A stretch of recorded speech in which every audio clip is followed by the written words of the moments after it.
समान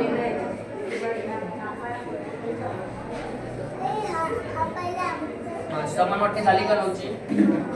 समान वाटणी कुठे झाली? काय झाले? एक राहिलाय. राहिला म्हणजेच काय? ती बाकी. Very good. राहिला म्हणजे काय? ती झाली बाकी. आणि किती समान वाटणी झालेली आहे? चार चार काय झाले? नाही, चार हे काय झाले? भागाकार. आलं लक्षात? भागाकार याच्या पुढे कोणी विचारलं भागाकार म्हणजे काय, तर काय करतो आपण? भागाकार म्हणजे असे 20 प्रोजेक्ट आहे, प्रोजेक्ट आहे म्हणजे काय?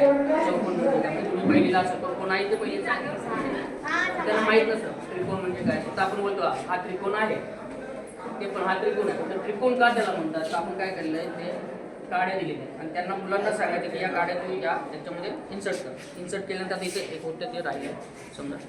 हां, मग ते इथे काय करणार आहे? त्याला हे सांगायचं नाही याला त्रिकोण म्हणतात. तो 3 काड्या इथे लावणार आणि एक आकृती कुठली तरी तयार होणार. त्याला माहीत नाही याला त्रिकोण म्हणतात. कुठली तरी आकृती तयार झालेली आहे. मग ही आकृती तयार झाली, मग त्याला प्रश्न विचारायचा किती काड्यांचा वापर केला? तो सांगणार 3 काड्यांचा वापर. 3 काड्या एकमेकांना किती ठिकाणी चिकटल्या? 1 2 3 ठिकाणी.